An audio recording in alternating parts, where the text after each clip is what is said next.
With soaring rents and a chronic shortage of affordable housing and public space, one of Dublin's oldest surviving prisons is the latest building in the city to be squatted by housing activists. The building, accessible for the first time in decades, has a fascinating history that stretches back to the 18th century. Designed by the architect Thomas Cooley, work began in 1794. The new prison, as it was then, was known as the Sheriff's Prison. It was also commonly called the Debtor's Prison, given it was within these walls that those who ran up debts in the city that they couldn't pay were held. Incarcerated until they could finally pay their debts, the prison operated on a very different system than modern prisons. Not only did the prisoners have to rent their own rooms, but they also had to rent furnishings as well.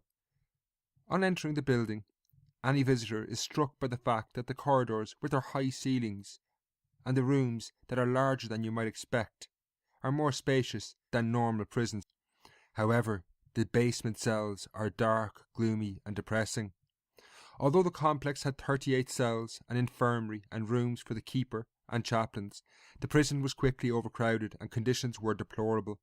An investigation in 1809 found that the sewers were blocked and one of the rooms in the basement of the building had been converted into what was called a common dirt hole or toilet where waste for 6 months had been deposited.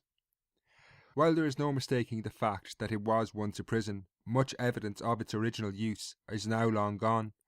By the early 20th century, the building had been converted into a police station, and in the 1960s it was changed again to public housing. In the last few decades, it has fallen in hard times. A trust tried to raise money to preserve it in the 1990s, but sadly this failed. While it is listed as a preserved structure, it has fallen into a state of disrepair. It is only through the actions of activists over the last few weeks that the building has finally been put into use again. This has led to much discussion about what the future of this major complex in the city centre with its rich history should be. What do you think the Office of Public Works should do with the old Sheriff's Prison? You can leave your comment below.